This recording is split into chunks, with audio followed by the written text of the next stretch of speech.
अनंत ज्ञान दर्शन के धारक, भव्य जीवों के उद्धारक, जन जन की आत्मा का कल्याण करने के लिए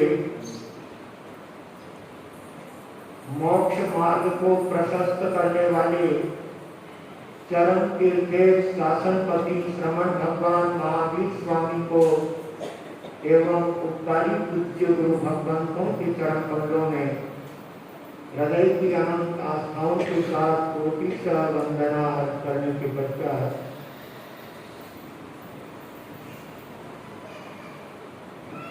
पर्युषण पर्व की भव्य आराधना अपने यहाँ पर बराबर चल रही है।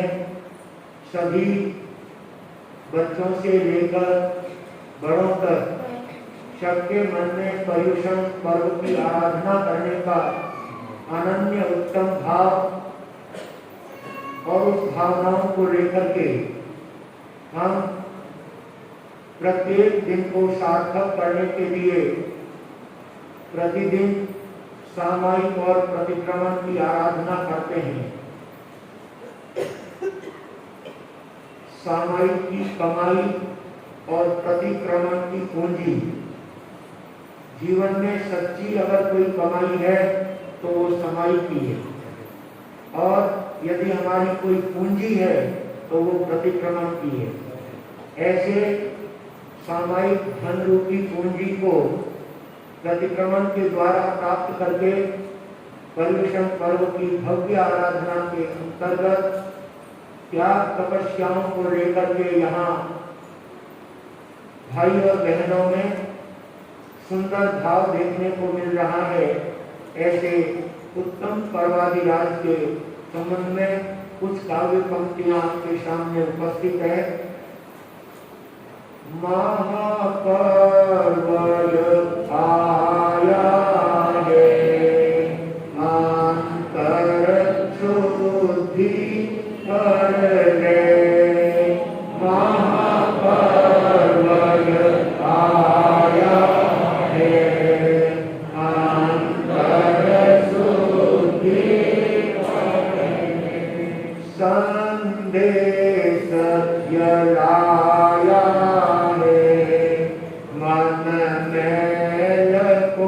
अब हर रे।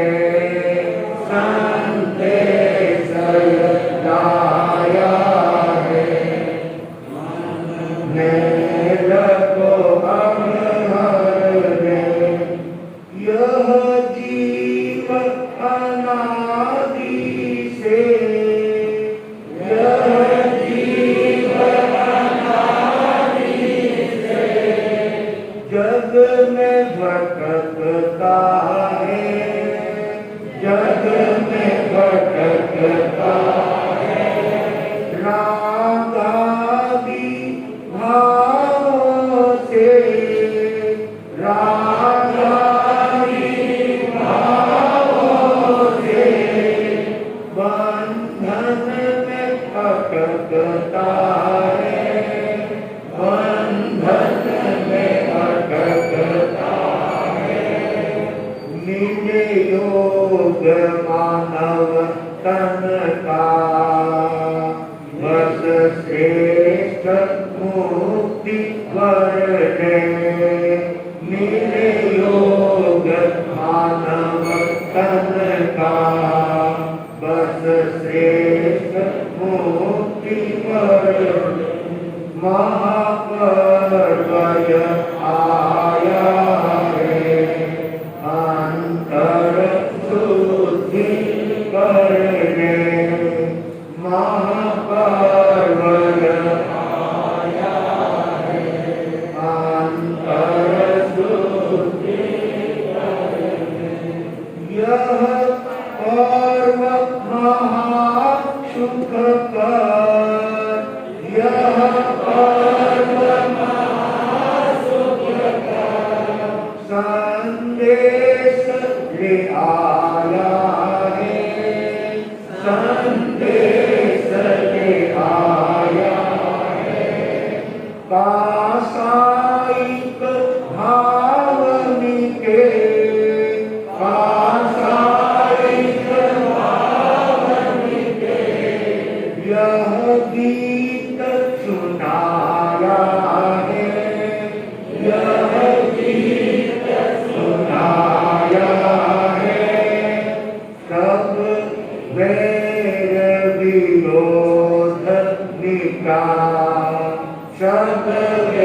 आया है।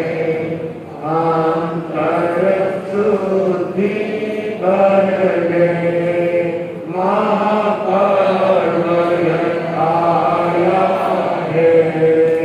अंतर शुद्धि करने अब क्षमा भाव उर्धर, अब क्षमा भाव उर्धर, शत्रु से प्रेम करे, शत्रु से प्रेम करे, द्वेष घृणा कालूस,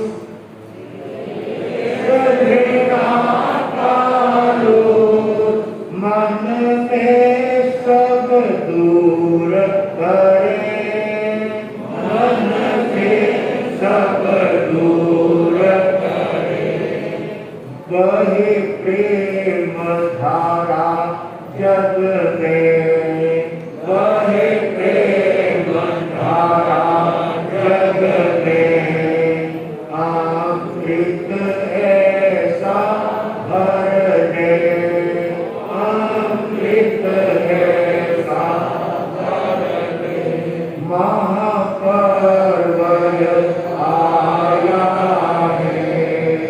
अंतर शुद्धि करने महापर्व आया है। अंतर शुद्धि करने महापर्व पर्यूषण ये, महापर्व पर्यूषण ये, जन जन को जगाता है, जन जन को जगाता है, सब अंतर द्वंद्वों से, सब अंतर द्वंद्वों से, हर मन को भगाता है, हर मन से भगाता है, आराधन कर इसका, आराधन कर इसका, आत्मिक शांति बरसे, आत्मिक शांति बरसे, महापर्व आया है। अंतर शुद्धि करने महापर्व आया है। अंतर शुद्धि करने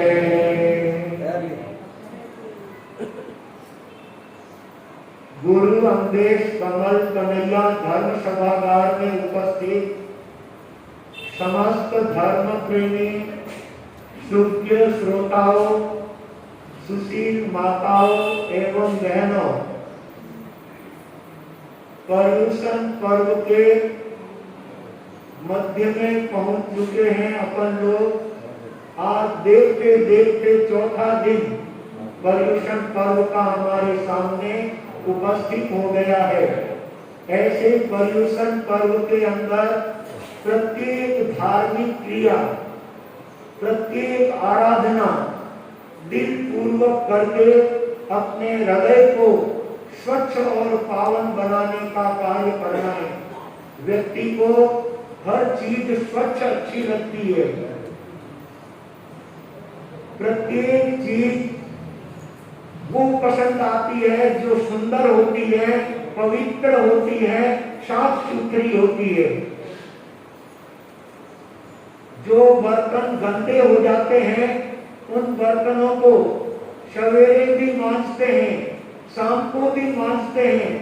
जब जब बर्तन खराब होते हैं तो आप लोग बर्तन को सर्फ से, राख से, किसी भी द्रव्य से साफ करने की कोशिश करते हैं। आपको गंदे बर्तन अच्छे नहीं लगते हैं, कपड़े गंदे हो जाते हैं तो उनको भी साबुन सर्फ से धो करके स्वच्छ बनाने का भाव रखते हैं। हम बाहर की शुद्धि का तो बहुत प्रयत्न करते हैं, ऐसी हर चीज को स्वच्छ बनाने में हमारे घर का आंगन गंदा हो गया है तो उसे भी सर्फ के द्वारा धो करके शुद्ध करने का और उसे साफ करने का भाव होता है। ज्ञानी कहते हैं ये बाहर की शुद्धि हो अथवा नहीं हो, और यदि गंदा भी रह जाए तो उससे हमारी आत्मा का कोई नुकसान नहीं होता है, हमारी आत्मा का कोई पतन नहीं होता है।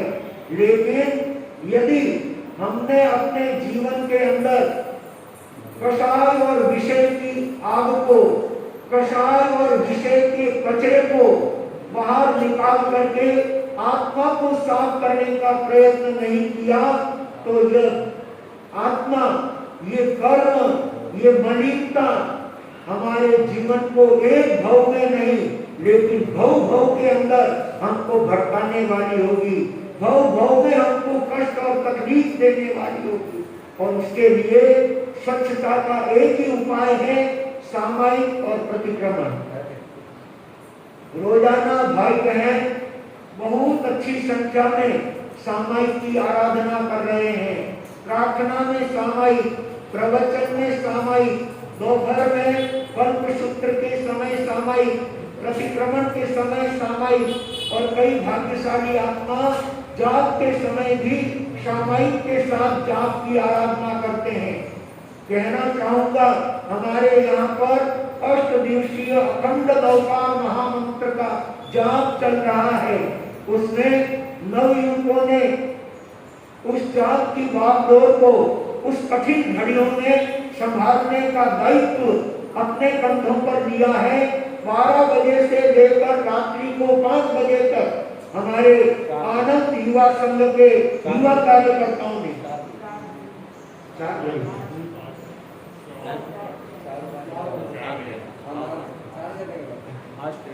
4 बजे के बाद में बड़े भाई पहुंच जाते हैं।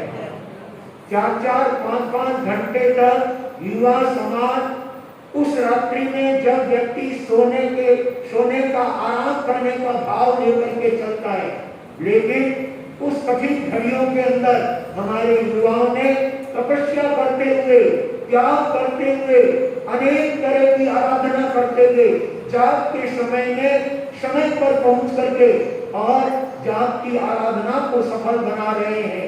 जब जब नींद खुलती है तो नवयुवकों के नौकार महामंत्र की आवाज कानों में पड़ती है, और सवेरे 4:30-5 बजे का समय होता है। हमारी बहनें अनेक 24 मधुर संगीत, 14 स्वप्न के संगीत के द्वारा उस वातावरण को इतना धर्ममय बना देते हैं। और बंधुओं, उससे हमारी जीवन को बहुत बड़ी प्रेरणा मिलती है।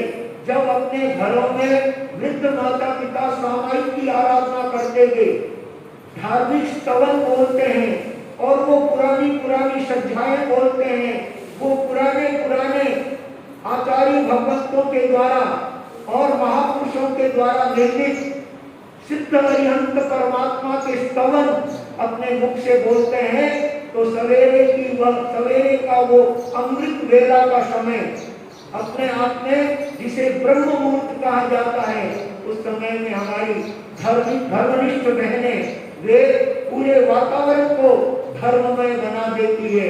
ऐसे उत्तम पर्युषण पर्व की आराधना अपने यहाँ पर पिछले 4 दिनों से चल रही है। और हमारे यहाँ पर सायंकाल प्रतिदिन सैकड़ों की संख्या में भाई उपस्थित होकर के प्रतिक्रमण की आराधना करते हैं। बच्चे भी प्रतिक्रमण में अपनी उपस्थिति दे करके लाभ लेते हैं। लेकिन पिछले 2 दिनों से हमारे विद्वत श्रावक रत्न श्रीमान विजयराज जी मेहता प्रतिक्रमण के एक पाठ का एक शब्द जिस भव्यता के साथ में, जिस शुद्धि के साथ में और जिस लयबद्धता के साथ में प्रतिक्रमण का 5 उच्चारण करते हैं, भले ही 1 घंटे की जगह 1.25 घंटा लग जाता है, लेकिन लोग प्रतिक्रमण के सुनकर के कहते हैं 2 दिन से प्रतिक्रमण में बहुत आनंद आ रहा है। कौन सा पाठ हमें क्या प्रेरणा देता है, और उस पाठ के शब्दों को हम अगर दिल से कान से सुनते हैं तो अपने कानों को पवित्र बनाने का कार्य करते हैं। प्रतिक्रमण हमारे पापों की आलोचना करने का सर्चलाइट है। ये पापों का प्रतिक्रमण करना अपने आत्मा को विशुद्ध बनाने का प्रतिक्रमण की पाठ है।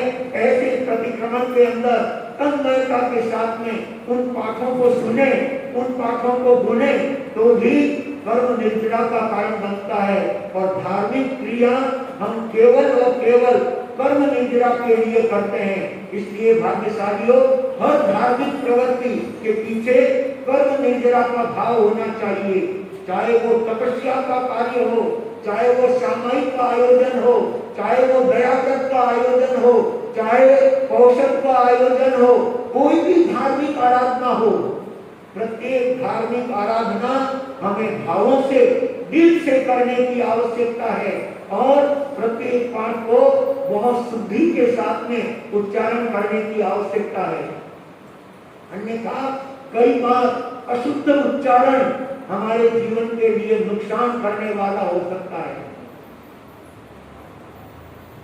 बंधुओं, कहते हैं जोधपुर दरबार में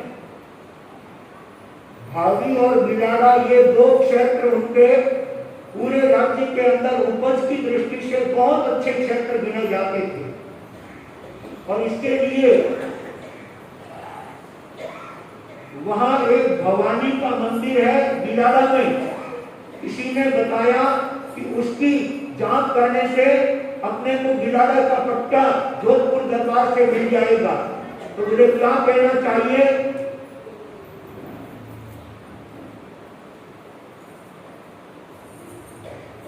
जाप के रूप में बताया गया कि बिलाड़े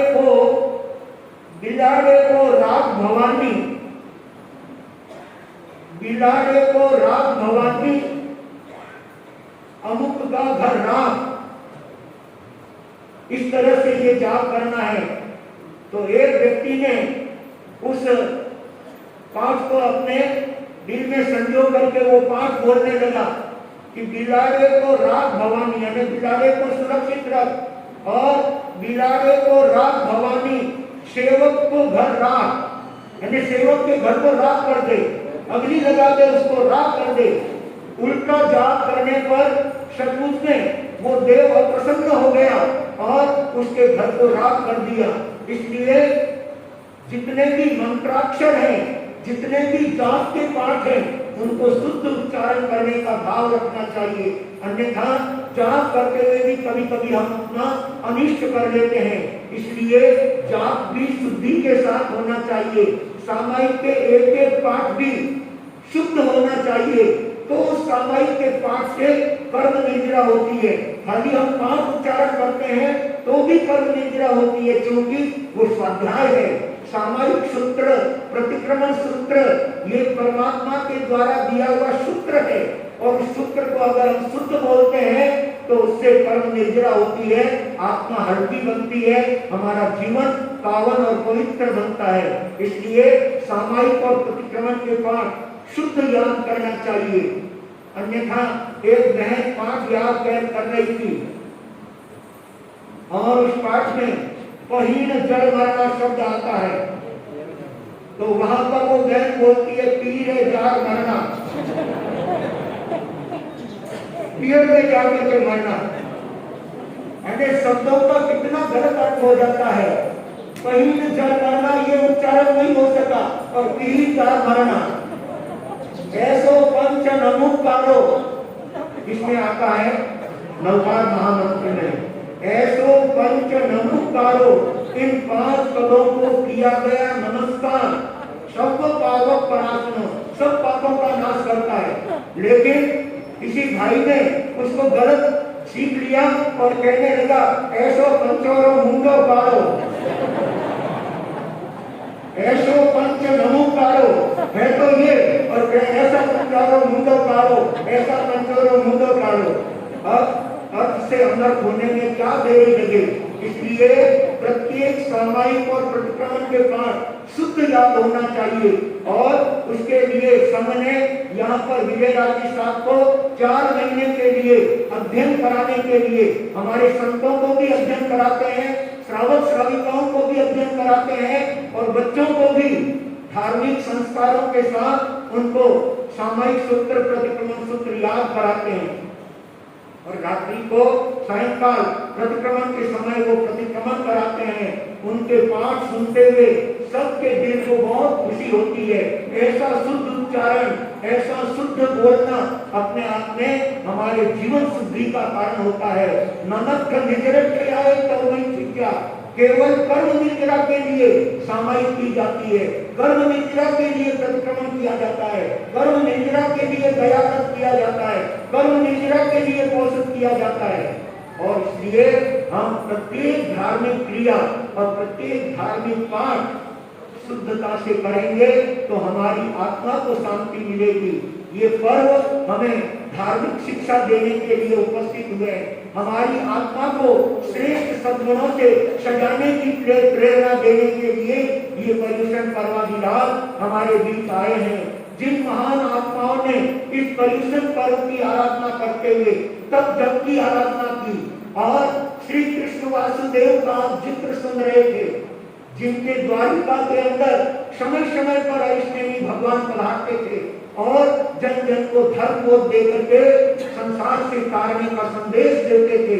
और उनके धर्म संदेशों को श्रवण करते हुए गजशु कुमार जो श्री कृष्ण वासुदेव के छोटे भाई थे, उनको एक बार पर इस अष्टमी की वाणी सुनी और उनके जीवन में आत्मिक ज्ञान हो गया। जीवन में करने लायक काम तो धर्म का ही है, करने लायक अगर कोई कार्य है तो वो धर्म का कार्य है, छोड़ने लायक अगर कोई कार्य है तो 18 पापों का कार्य छोड़ने योग्य है और धर्म करने योग्य है। और यदि प्राप्त करने योग्य अगर कोई वस्तु है तो वो मोक्ष है। उस मोक्ष को प्राप्त करने के लिए हम यहाँ पर्युषण पर्व में धार्मिक आराधना करने के लिए आए हैं। कभी कोई एक भी बात ऐसी नहीं होनी चाहिए जिससे हमारी आत्मा कर्मों से बंधित बने, कर्मों से आविष्टित बने, कर्मों से भारी बने। ऐसा कोई कार्य पर्युषण पर्व के अंतर्गत नहीं करना है। पर्युषण तो क्या, किसी भी दिन हमारे जीवन में आत्मा को भारी बनाने वाला कार्य किया ही नहीं जाना चाहिए। ये सब प्रेरणा देने के लिए ये पर्वाधिराज हमको धर्म शिक्षा देने के लिए उपस्थित हुए हैं।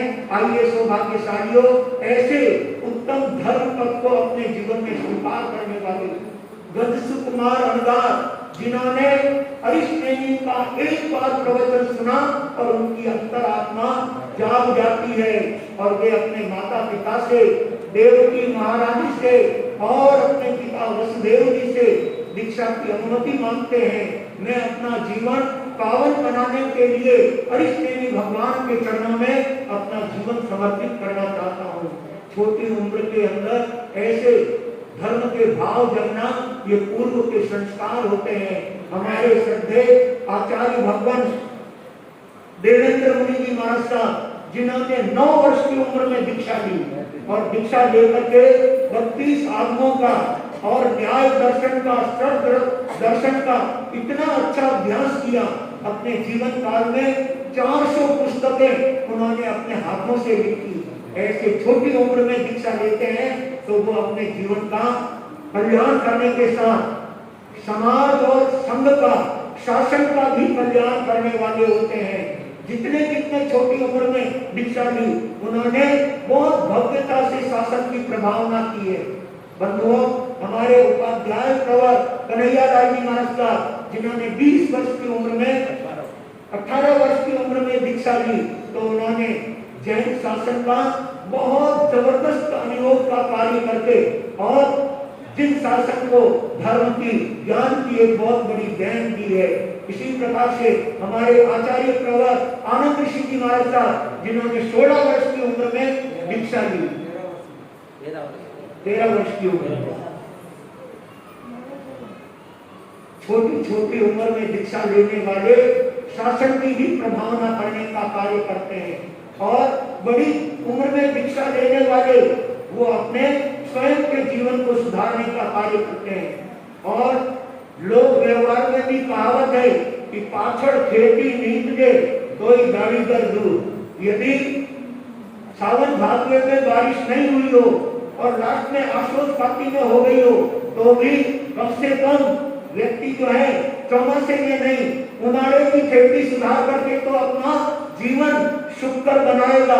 इसी तरह से धर्म के क्षेत्र में यदि व्यक्ति 50 वर्ष 60 वर्ष की उम्र तक दीक्षा नहीं ले सका और फिर बाद में दीक्षा के भाव जगे तो वो अपने जीवन का अपनी आत्मा का तो कम से कम कल्याण करने का कार्य करता ही है। लेकिन छोटी उम्र में दीक्षा लेने वाले अपनी आत्मा का कल्याण करने के साथ साथ वे पूरे संघ समाज और शासन की सुंदर धर्म प्रभावना करने का कार्य करते हैं।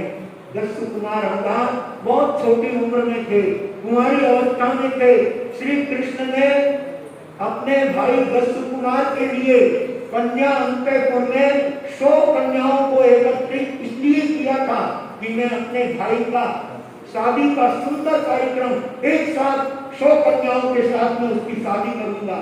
लेकिन हरिश्चंद्र की वाणी सुनकर के दस्यु कुमार को हृदय में वैराग्य हो जाता है और वो अपने माता पिता से और अपने भाई श्री कृष्ण से निवेदन करता है कि इस असार संसार को छोड़कर मैं संयम लेना चाहता हूँ। श्री कृष्ण उसे अपने छाती से लगा लेते हैं, उसे अपने हृदय से लगा लेते हैं और कहने लगे अभी तो तुमने संसार देखा ही नहीं है भाई, एक बात तो तुम्हें हमारी माननी ही पड़ेगी। पर ये कहते हुए कृष्ण ने कहा कि हम तुम्हारी एक दिन की राज्यश्री भी देखना चाहते हैं, उसके बाद जैसा तुम्हारा मन हो वैसा करना। उस समय दस्यु कुमार मौन रह जाते हैं और हरिश्चंद्र श्री कृष्ण वासुदेव अपने छोटे भाई दस्यु कुमार का वे वहां पर राज्य महोत्सव करते हैं और उनको राजगद्दी पर आसीन कर देते हैं। और जब कोई व्यक्ति राजगद्दी पर आसीन हो जाता है तब उसका हुक्म चलता है, उसका आदेश चलता है, उसी की आज्ञा काम आती है। जब दस्यु कुमार पूरे देश के मालिक बन गए और कृष्ण वासुदेव जैसे स्वयं उनके सामने खड़े होकर के कहते हैं बोलो आपका क्या आदेश है। बोले राज खजाने में से 3 लाख रुपए निकाले जाए और 2 लाख के होगे पात्रे और 1 लाख मुंडन करने वाले नाई को देने के लिए 3 लाख निकाले जाए और मेरा दीक्षा महोत्सव किया जाए, ये मेरा आदेश है। जो आत्मा से जुड़ा हुआ व्यक्ति होता है उसको भौतिकता से कोई प्रयोजन नहीं होता है, चाहे कितनी बड़ी संपदा मिल जाए उतने मात्र से उनका वैराग्य कच्चा नहीं होता है। दस्यु कुमार का वैराग्य बड़ा जबरदस्त था और उस वैराग्य को लेकर श्री कृष्ण वासुदेव ने अपने हाथों से उनका पूरा दीक्षा महोत्सव का कार्यक्रम किया और हरिश्चंद्र भगवान के चरणों में ले जा करके निवेदन किया कि भगवान कोई लोग आपको आहार पानी बहराते हैं, कोई कपड़ा मकान बहराते हैं, लेकिन मैं अपने कलेजे की कोर के रूप में अपने सगे भाई दस्यु कुमार को आपके शिष्य रूप में भिक्षा प्रदान करता हूँ। और हरिश्चंद्र उस भिक्षा को स्वीकार करते हैं।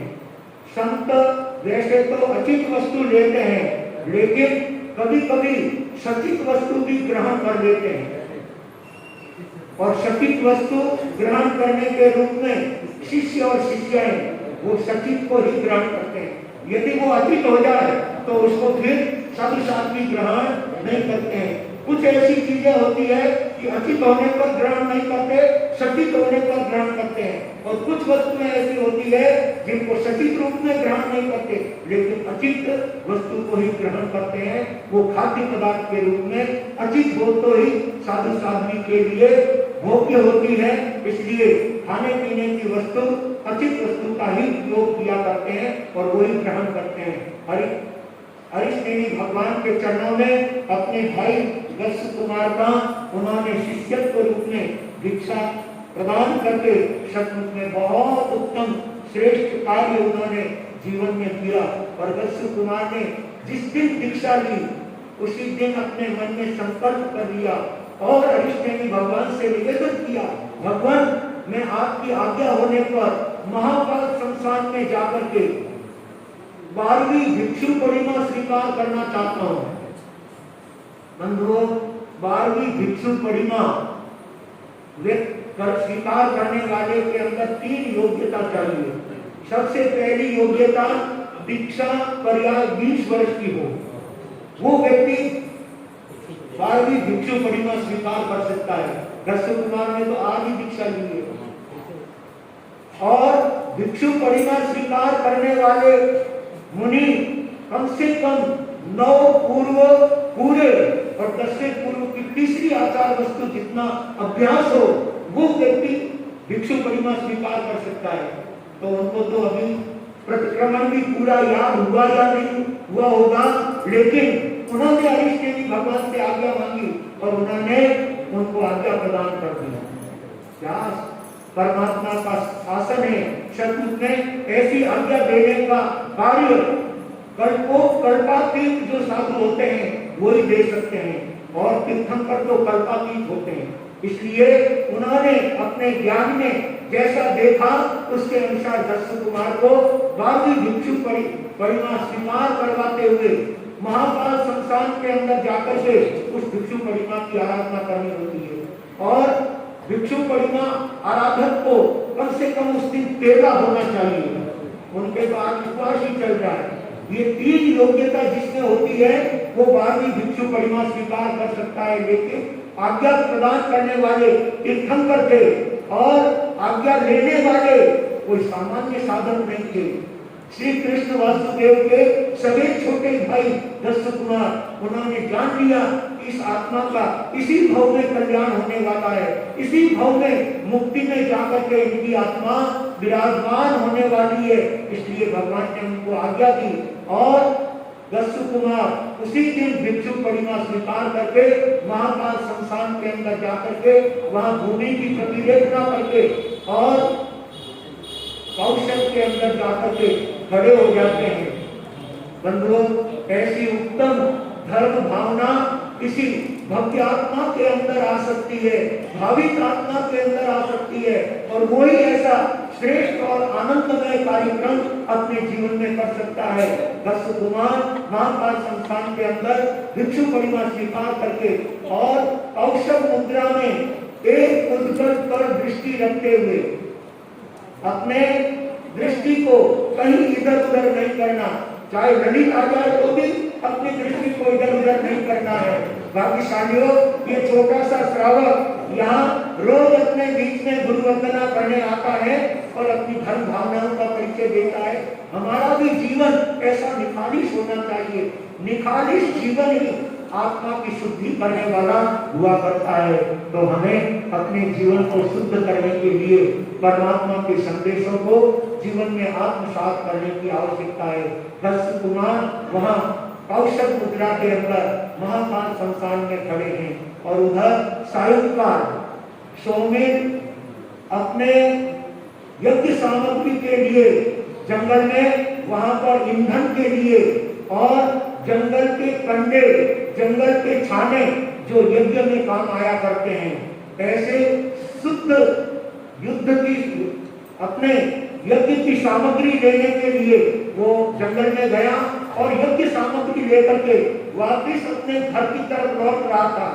उनकी पुत्री जिनका नाम था सोमा, उसे भी कृष्ण वासुदेव ने सोमी से याचना करके उनके कन्या अंतपुर में रख रखी थी। जब सोमी वापिस लौटने लगा तो दस्यु कुमार को ध्यान मुद्रा में खड़े देखकर उनके दिल में वैर भाव उत्पन्न हो गया। निन्नानुराग भाव पहले जो उन्होंने दस्यु कुमार ने उनके साथ कर्म बंद किए थे, वो कर्म उदय में आते हैं और सोमी के दिल में भाव दिखता है कि ये मेरी कन्या को, मेरी निर्दोष पुत्री को इस तरह से छोड़ करके संत बन गया, मुनि बन गया, अभी देख लेता हूँ। और ऐसा सोचते हुए वो शमशान में आता है और एक चिता वहां पर चल रही थी। खैर के अंगारे, दूसरी लकड़ी के अंगारे जल्दी बुझ जाते हैं, लेकिन खैर की लकड़ी के जो अंगारे होते हैं वो लंबे समय तक जलते रहते हैं उस खैर के अंगारों की चिता में से एक मिट्टी के ठीकरे में वो बंगारे धर करके दस्यु कुमार के मस्तक पर पार बांध करके वो कीड़े उनके मस्तक पर डाल देता है। उस समय में दस्यु कुमार अपनी आत्म ध्यान में लगे हुए थे। सचमुच में बंधुओं, आत्म ध्यान जिसका सद जाता है वो अपने आत्मा का कल्याण कर लेने का कार्य करता है। वे अपने आत्म ध्यान में लगे हुए थे और उधर खैर के अंगारे सिर पर डालते ही शरीर धधकते हुए जलने लगा, लेकिन उन्होंने अपने आप को उस शरीर से अलग कर लिया था। और जो विदेह अवस्था में जीते हैं उनको अपने शरीर के साथ क्या हो रहा है ये कुछ पता नहीं लगा करता है। सचमुच दस्यु कुमार भी विदेह अवस्था में संयम की सुंदर आराधना करते हुए परमात्मा के मार्ग का चिंतन करते हुए शुक्ल ध्यान पर पहुंच जाते हैं और उस शुक्ल ध्यान की श्रेणी में वे अपने आत्मा के अद्भुत ध्यान के अंदर लग जाते हैं। शरीर जल रहा है, काया जल रही है, लेकिन उनकी आत्मा अपने आप में कर्मों से धुल करके स्वच्छ और साफ बन रही है। दस्यु कुमार वहां पर यही मंत्र का रटन कर रहे थे। देह जड़े थे, मेरी देह जल रही है, मेरा शरीर जल रहा है, हूं નથી जलतो। देह जड़े छे, हूं નથી जलतो, आ समझण प्रभु मारी। मेरी ये समझ है कि आत्मा कभी जलती नहीं है, आत्मा कभी कटती नहीं है, आत्मा कभी पानी के अंदर डूबती नहीं है, आत्मा का कहीं पर किसी भी तरह से विलीन नहीं होता है, इसलिए मेरी आत्मा का कोई बिगाड़ नहीं कर सकता। उन्होंने खैर के अंगारे डालने वाले शोमिल के प्रति भी मन के एक कोने में भी कहीं द्वेष भाव नहीं आने दिया। राग और द्वेष ये दो कर्म के बीज हैं जो हमारी कर्म श्रृंखलाओं को बढ़ाने का कार्य करते हैं। दस्यु कुमार ने उस राग और द्वेष को अपने दिल से निकाल दिया। शोमिल के प्रति भी वही आत्मवत् सर्वभूतेषु अपने आत्मा के समान उसको देखते हुए माफ कर दिया। इस तरह से जो अपने बाहरी शत्रुओं को माफ कर देता है वो अपनी आत्मा को परमात्मा की ज्योति में मिला देता है। कवि कहता है, गज सुकुमार मुनि राह निकट की चुनी, आजादी हंस के गुनी, शीश पे अंगारे हैं, आजादी हंस के गुनी, शीश पे अंगारे हैं, डरना भी क्या कष्टों से, महापुरुषों ने धारा है, विपदाओं के माध्यम से कर्मों का किनारा है, विपदाओं के माध्यम से। सचमुच में बंधुओं, विपत्तियां कितनी भी क्यों न आ जाए, लेकिन जिनके भाव शुद्ध होते हैं, जिनके विचार पवित्र होते हैं, उनको कोई जो है नुकसान नहीं कर सकता। दस्यु कुमार के मस्तक पर अंगारे जल रहे हैं, लेकिन उनकी आत्मा कर्म काट करके सिद्ध बुद्ध और मुक्ति की तरफ अग्रसर हो जाती है। देखते ही देखते दस्यु कुमार अपनी शुक्ल श्रेणी के साथ में, उत्तम क्षपक श्रेणी के साथ में शुक्ल ध्यान की आराधना करते हुए अंतर्मुख के अंदर उन्होंने मोक्ष को नजदीक ले लिया। यहाँ से जो ही उन्होंने अपना शरीर छोड़ा और एक ही समय में सीधे मुक्ति में जाकर के विराजमान हो गए।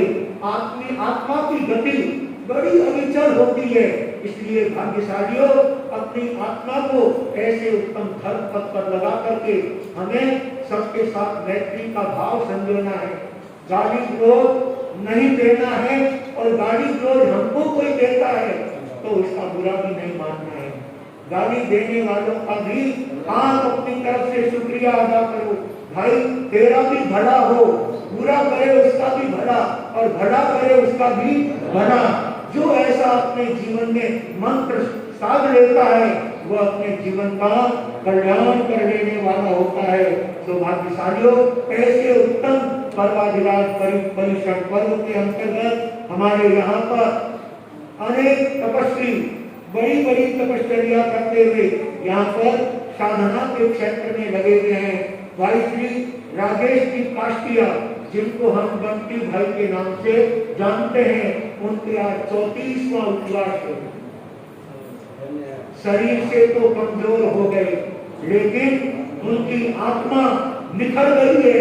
जैसे सोने को अग्नि में डाला जाए तो वह अपने अंदर रहे हुए कचरे को निकाल देता है और वो स्वर्ण शुद्ध होकर के कुंदन बन जाता है। ऐसे ही कुंदन जी के सुपुत्र भाई श्री महावीर जी डेरा से अपनी आत्मा को कुंदन बनाते हुए आज 27वें उपवास के अंदर चल रहे हैं और ये उनका 5वां मास खबर है। धन्य है ऐसे तपस्वियों को जो तप के क्षेत्र में इस प्रकार से जूझते हुए अपने चातुर्मास का लाभ लेते हुए अपनी आत्मा को तप के क्षेत्र में जोड़ने का कार्य कर रहे हैं। चंद्रा जी महेंद्र कुमार जी गन्ना, जिनके आज 15 उपवास की तपस्या है,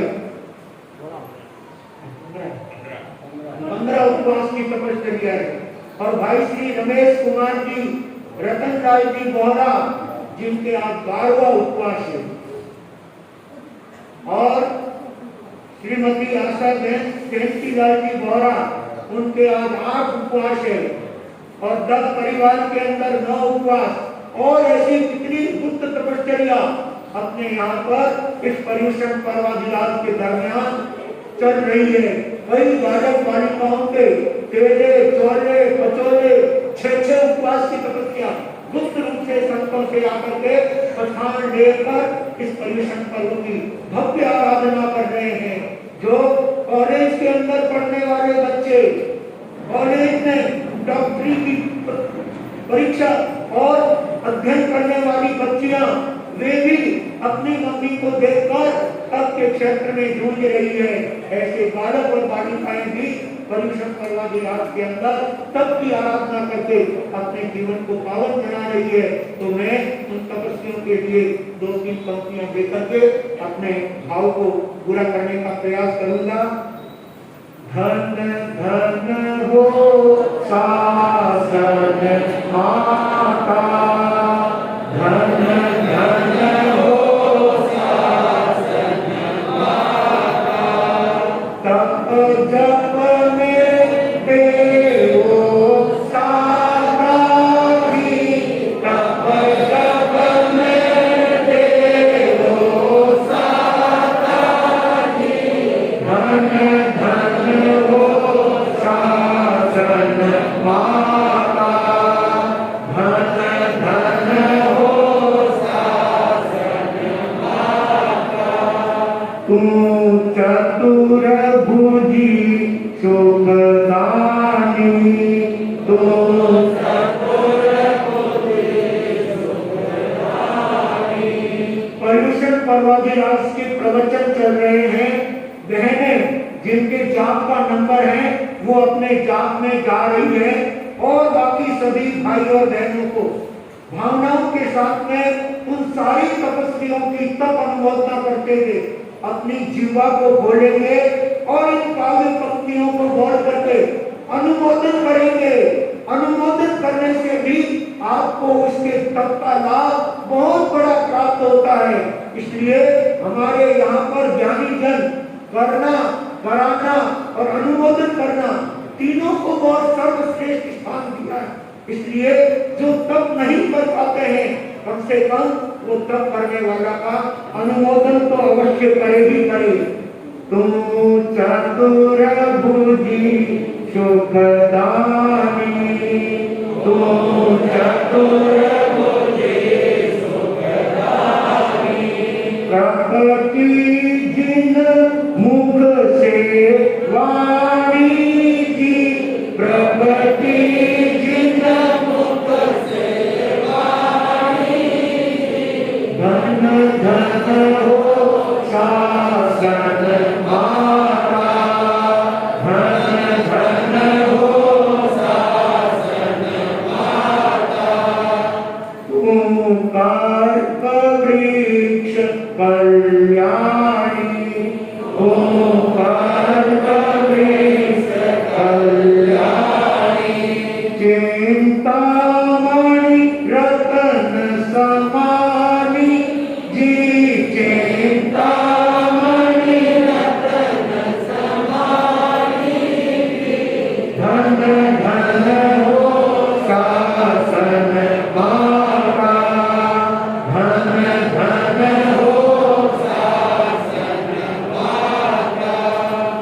तुम कल्पवृक्ष कल्याणी, तुम कल्पवृक्ष कल्याणी, चिंतामणि रतन समानी जी, चिंतामणि रतन समानी जी, धन धन हो शासन माता, धन धन हो शासन माता, यदि हो कृपा मातारी, यदि हो कृपा मातारी, तपस्या की खिले गुलजारी, तपस्या की खिले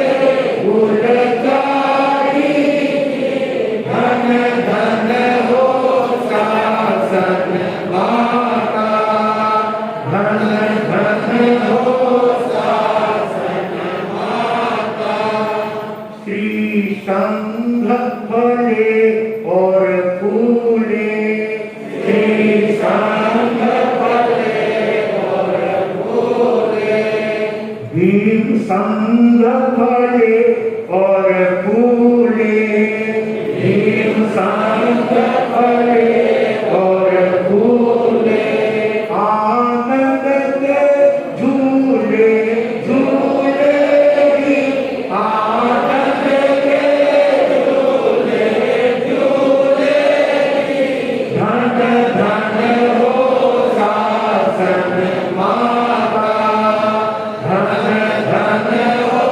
शासन माता, तप जप में देवो साता जी, तप जप में देवो साता जी, धन धन हो शासन माता, धन धन हो शासन माता।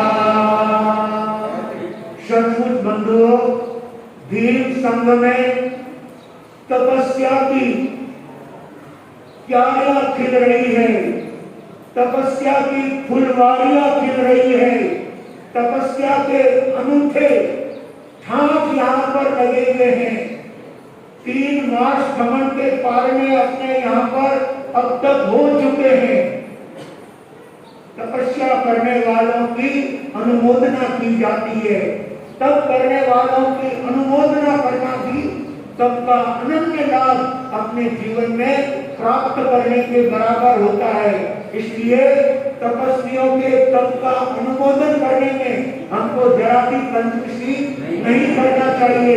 जब जब तपस्वियों के गुणानुवाद करने का मौका मिले, अनुमोदन करने का अवसर मिले, उनका अनुमोदन करना ही चाहिए।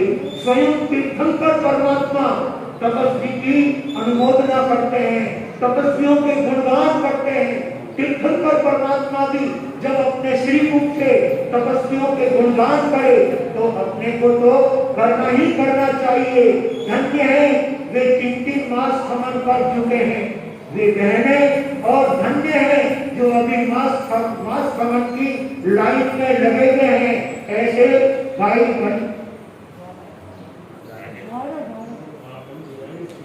राजेश जी काष्टिया, जिनको आप यहाँ पर इस नाम से जानते हैं, बंकी भाई। सचमुच में बंधुओं, इस नाम से वो प्रख्यात हो गए हैं और वही नाम लोगों के मुख पर जल्दी परिचय में आता है। तो बंकी भाई, जिनकी आज 34 वर्ष की तपश्चर्या है और हमारे बीच में सामायिक लेकर के बैठे हैं, ऐसे डेरासरिया परिवार से हमारे शांति लाल जी साहब के छोटे भाई श्रीमान महावीर जी डेरासरिया, जिनके ये 5वां मास भ्रमण और आज 27 उपवास की तपश्चर्या है। ऐसे महान मास भ्रमण की तपश्चर्या के गुणगान और अनुमोदन व्यक्ति को अपने दिल से करना ही चाहिए। भाई श्री महेंद्र कुमार जी गन्ना की धर्मपत्नी, उनके आज 15 उपवास की तपस्या है। इसी तरह से आशा बहन जयंती लाल जी के 8 उपवास है और रमेश जी रतन लाल जी के आज 12 उपवास की तपस्या और उससे पहले लगभग 19 उपवास इस चातुर्मास में वो कर चुके हैं। 19 उपवास के बाद में आज उनका 12वां उपवास है वापिस। ऐसे महान तपस्वियों को देख करके उनका अनुमोदन करने में हमको क्या जाता है, खाली 2 होती तो शामिल करने पड़ते हैं। तपस्या का अनुमोदन दिल से करना ही चाहिए।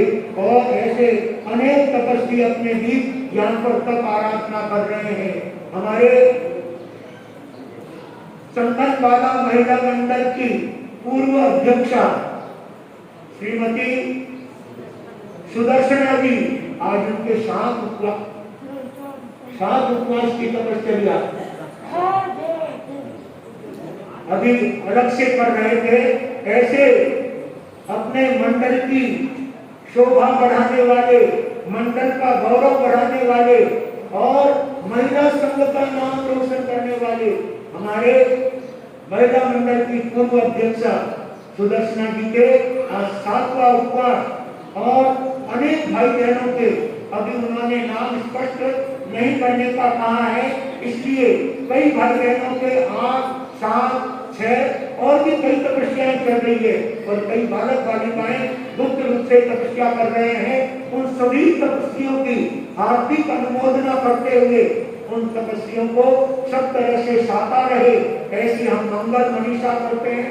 और वे तपस्वी अपने तप भावनाओं में निरंतर आगे बढ़ते हुए जिन शासन की प्रभावना करने के साथ साथ अपनी आत्मा को विशुद्ध और पावन बनाए, ऐसी मंगल मनीषा के साथ में हमारे 28 उपवास के वर्षी तक के तपस्वी उनके आज 5वां उपवास है संजय मुनि जी महाराज के। हमारे संतों में भी तप अनुष्ठान चल रहा है और भाई बहनों में भी पुरजोर तपस्या चल रही है। मैं तो समझता था गांव का नाम भले ही भीम है, परंतु यहाँ के लोग तपस्या करने में कच्चे हैं, लेकिन आज पता लगा कि ये तप में भी भीम है, तप में भी किसी तरह से पीछे रहने वाले नहीं है। ये गुप्त रूप से तप आराधना करने वाले हैं और गुप्त तपस्वी, गुप्त ब्रह्मचारी ऐसे लोगों का कीर्तन परमात्मा भी अनुमोदना करते हैं। और सचमुच में जो ऐसे गुप्त रूप से तपस्या और अपने अमुक आराधनाएं करते हैं, वो अपनी आत्मा को निर्मल बनाते हैं, अपनी आत्मा को पावन और पवित्र बनाते हैं।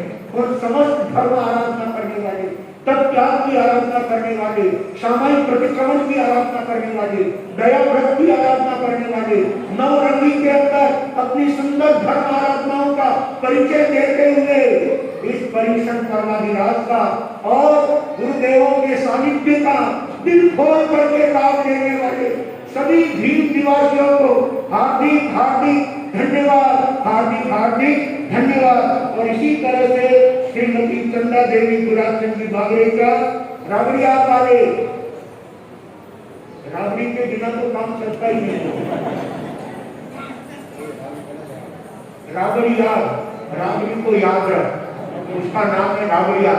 ऐसे राबड़िया कोली रंग से हमारे बीच भाई श्री गुलाब चंद जी साहब की धर्मपत्नी, जिनके 45वां एकासना चल रहा है और चातुर्मास लगा तब से एकासन व्रत के अंदर अपनी पुरुषार्थ और प्रारंभ कर रही है।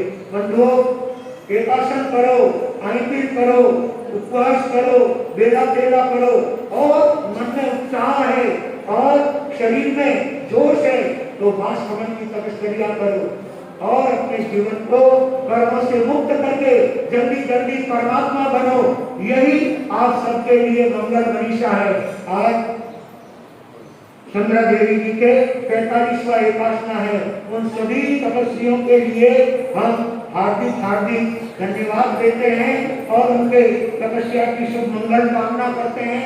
उनको बहुत सुख शांता रहे और शांता पूर्वक परमात्मा के शासन की शोभा और गरिमा बढ़ाते हुए अपनी आत्मा को पावन और पवित्र बनाए। आज हमारे संघ अध्यक्ष भाई दीपक सिंह जी हमारे सामने उपस्थित हैं, जिनका स्वास्थ्य अनुकूल नहीं है, लेकिन धर्म भावनाओं से ओतप्रोत जिनका जीवन है, वर्षों तक जिन्होंने अध्यक्ष पद पर रहते हुए अपनी बहुत उत्तम सेवाएं दी है और इसीलिए पूरे संघ ने उनको अभी भी अध्यक्ष पद पर रखा है। इन्होंने इतनी अच्छी हमारे संघ की सेवा की और जब जब भी किसी भी संप्रदाय के साधु साहब भी पधारो, उनकी सेवा में दीपक चंद जी साहब अपनी बराबर उपस्थिति देते थे और हर साधु साहब की दिल से सेवा करते थे और उनके पधारने का पूरा लाभ स्वयं लेते हुए अपने संघ के भाई बहनों को भी बराबर प्रेरणा देते रहते थे। आज उनका स्वास्थ्य अनुकूल नहीं है, फिर भी प्रवचन में बराबर अपनी उपस्थिति दे रहे हैं और जिन शासन की फुलवारी को देखकर उनका मन भी प्रसन्नता से उभर करके आता है, उनके मन को भी बहुत आनंद की अनुभूति होती है। गुरुदेव का चातुर्मास करवा करके हमारे संघ ने दान, शील, तप और भावना के क्षेत्र में अपना बहुत सुंदर पुरुषार्थ किया है। भीड़ पालों की बात को मानना ही पड़ेगा और मानना ही पड़ा, इसीलिए तो आपके यहाँ चौमासा करने के लिए हमको आना पड़ा। इसलिए भाग्यशालियों, आप लोग भी जितना उत्साह पूर्वक धर्म आराधना का, तप त्याग का, सामूहिक प्रतिक्रमण का लाभ ले सकते हैं, उदारता के साथ लाभ लेते रहे। दिन में गहनों को जाप करने का है, अपने अपने ग्रुप से अपने अपने समय पर सभी को जाप में पहुंच करके इस जाप के कार्यक्रम को शांतोपांग रूप से संपन्न करने का भाव बनाना है। जिस नवकार महामंत्र के जाप के पाटियों की और उस पर रखे हुए ध्वज वस्त्र की यहाँ पर 8 दिवसीय नवकार महामंत्र का जाप और उस जाप के बाद में आपके सामने उस पाटियों की यहाँ पर गोली लगने वाली है। 8 दिनों तक यानी 64 प्रहर तक जिस पर नवकार महामंत्र का भक्तितम जाप होगा, ऐसी जाप के पाटियों का लाभ लेने के लिए भी अभी से अपने घर के अंदर वातावरण निर्माण करेंगे। अपने घर में बैठ करके निर्णय लेंगे कि 8 दिवसीय नवकार महामंत्र के जाप का पाठ्य हमारे घर पर आना चाहिए। जैसे शांति जाप के पाठ्य का लाभ श्रीमती शशि बाला जी, दिलीप कुमार जी चोपड़ा ने लिया, ऐसा ही और भाग्यशालियों लाभ तो दिलीप जी गुणमिया ने लिया था, लेकिन दिलीप जी चोपड़ा के परिवार की भावना भी बहुत उत्तम थी, यानी वो 21 थे तो ये 19, इसलिए वो फिर इतनी ऊंची स्थिति तक पहुंचे। तो दिलीप जी ने विचार किया, भाई दिलीप जी चोपड़ा की तो मेरे ही नाम राशि है, इसलिए ये शांति जाप का पाठ्य उनके परिवार में, उनके घर में और उनके सर्वत्र सभी व्यक्तियों में शांति प्रदान करने वाला हो, इसलिए मेरे भाई दिलीप कुमार जी चोपड़ा के यहाँ पर इस पाठ्य को ले जाना चाहिए। और वास्तव में शांति जाप का पाठ्य ले जाने के साथ साथ ही भाई दिलीप जी चोपड़ा की धर्मपत्नी शशि बाला जी चोपड़ा ने 31 उपवास की तपश्चर्या करके अपने संघ का गौरव बढ़ाया है। धर्म ध्वजा फहराने का कार्य उन्होंने शुरुआत में किया है और उसी का अनुकरण हमारे यहाँ पर संघ के भाई बहन कर रहे हैं। भाई श्री महावीर जी के 27वां उपवास और भाई श्री बंटी कुमार जी राष्ट्रीय के 34वां उपवास और कई भाई बहनों के और जाप का कार्यक्रम भी बराबर चलाना है और विशेष करके युवा कार्यकर्ताओं को ध्यान रखना है। और हमारे भाई लोगों ने जो जाप में समय दे रखा है उस समय पर उस जाप में पहुंच करके उस जाप के कार्यक्रम को ठीक ढंग से संपन्न करने का ध्यान रखेंगे। हमारे संघ में इतना सुंदर धार्मिक आयोजन चल रहा है, तो जाप के आयोजन को भी हम सवाया करके उसका गौरव बढ़ाने का कार्य करेंगे। इस बात का सभी ध्यान रखेंगे। आज हमारे बीच में सुनील कुमार जी गोखरू बंदौर से धर्म संघ लेकर के उपस्थित हुए हैं। संघपति के रूप में सुनील जी गोखरू आज अपना धर्म संघ लेकर के गुरुदेवों की सेवा में पर्युषण पर्व की इस समुचित आराधना का लाभ लेने के साथ अपने भाई बहनों को वे साथ लेकर के आए हैं। बहुत बहुत धन्यवाद।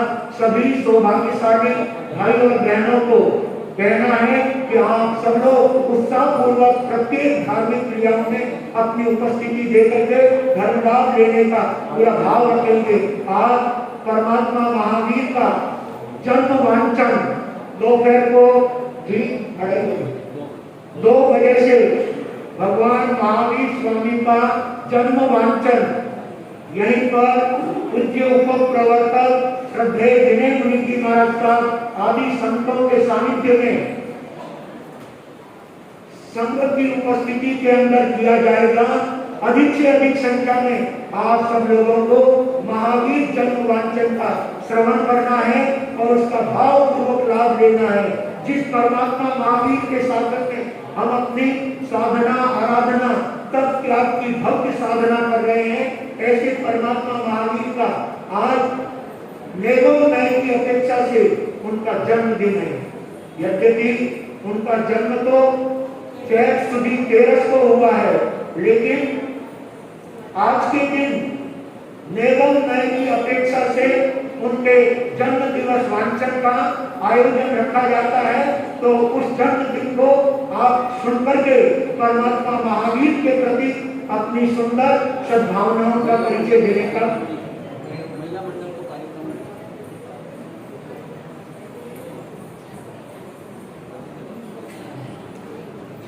परमात्मा महावीर के जन्म वांछन के साथ में आज एक महिलाओं का विशेष कार्यक्रम परमात्मा महावीर के जन्म विषय को लेकर के यहाँ पर आयोजित किया जाएगा, जो अपने आप में हमारे भावों को हमारे विचारों को धर्म से आप्लावित करने वाला होगा। सभी भाग्यशाली दिन में 2 बजे परमात्मा के जन्म वांछन पर अपनी उपस्थिति देकर और महिला मंडल बहु मंडल के द्वारा जो आयोजन उनके जन्म दिवस पर दिया जा रहा है उसका अवलोकन आप अवश्य करने का भाव रखेंगे और सबको यहाँ पर अपनी उपस्थिति दर्ज करा करके परमात्मा के जन्म वांछन को श्रवण करने का पूरा लाभ लेने का लक्ष्य रखना। बंधुओं, श्वेतमंगल जैन मूर्ति पूजक संघ से भी वहाँ के श्रावक अपनी गिनती लेकर के आए थे कि हमारे मंदिर जी में भी परमात्मा के जन्म वांछन का आयोजन करना है। यदि संत पधारते हैं तो हमको दोहरा लाभ मिलेगा। वे अपनी गिनती रखने आए थे, लेकिन संतों की अनुकूलता क्योंकि यहाँ पर भी श्रद्धेय उप प्रवर्तक विनय मुनि जी महाराज करवा रहे हैं कि यहाँ के जन्म वांछन का कार्यक्रम और संपूर्ण कार्यक्रम हो जाने के बाद कुछ समय के लिए मंदिर जी में परमात्मा के जन्म वांछन के अवसर पर कुछ पंक्तियां महाराज साहब कंठ सूत्र के माध्यम से वहां पर उपस्थित करेंगे। तो आप यहाँ पर भी लाभ लें और मंदिर जी में भी अपनी उपस्थिति दर्ज करा करके परमात्मा का वांछन सुने। बंधुओं, परमात्मा के इस जन्म वांछन के अवसर पर आप सबको भावनाओं के साथ में लाभ लेकर अपने आप को परम पावन बनाने का प्रयास करना है और पर्युषण पर्वाधिराज की धर्म में सुंदर आराधना लेकर सुंदर आराधना करके अपने जीवन को पावन और पवित्र बनाने का लक्ष्य बनाना है।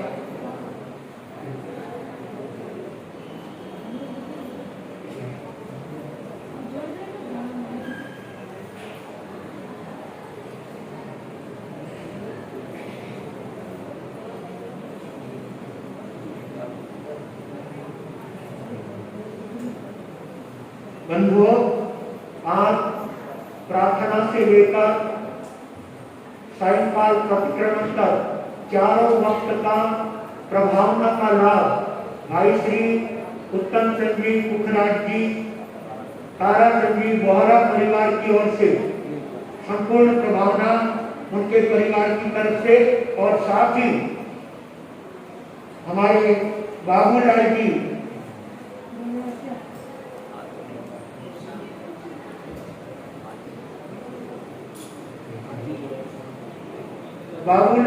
बोहरा, शांतिलाल जी बाबूलाल जी, दोनों नाम से उनको पुकारा जाता है। तो ऐसे शांतिलाल जी बाबूलाल जी बोहरा परिवार, उनके पूरे परिवार की तरफ से आज संयुक्त रूप से बोहरा परिवार और ये भी बोहरा, दोनों ही बोहरा, क्या बात है, दोनों बोहरा परिवार की ओर से काला देव वाले और इधर किही से बोहरा परिवार आया हुआ है, जो पिछले 4 दिन से पर्यूषण पर्व की आराधना में लगा हुआ है। इन दोनों बोहरा परिवार की ओर से पूरे दिन की पूरी प्रभावना इन दोनों संयुक्त रूप से दोनों परिवारों की ओर से रखी गई है। सभी को बहुत बहुत धन्यवाद। और इसी के साथ में आगे की सूचना